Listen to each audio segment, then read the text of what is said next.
Hi guys!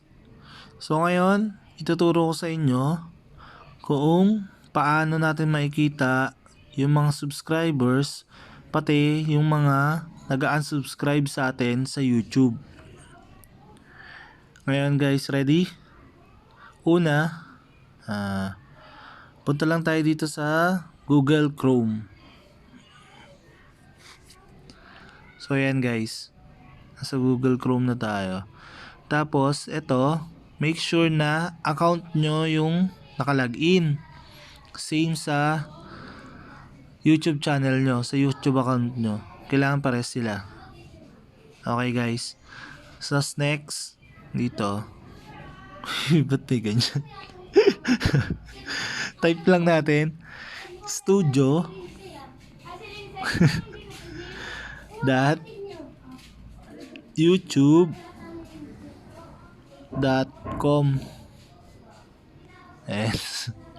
Sorry.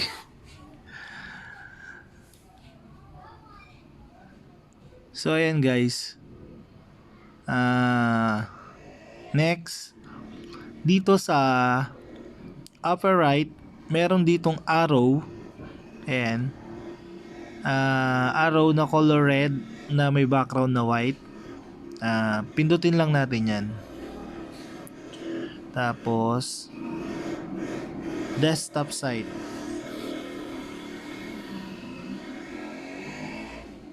Ayan guys. So ayan guys, walang nagbago sa akin kasi naka-desktop site na ako. Nakagano na yung settings ko.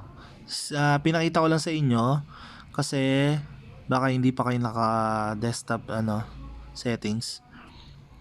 So next guys, ito, ayan, makikita na natin dyan yung recent subscribers sa baba. Tapos pipindutin lang natin tong see all. So ayan guys, ayan yung mga nag-subscribe sa akin sa last 90 days. Ayan. Ayan, makikita natin yung date kung kailan sila nag-subscribe.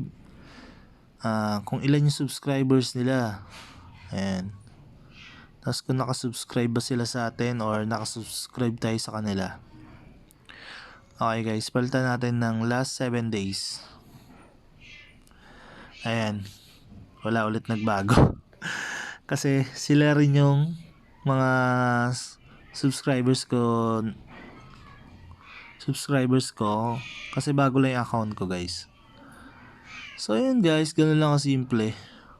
Sana nabigyan ko kayo ng information kung paano nyo makikita yung subscribers nyo. And guys, hanggang dito na lang. Salamat.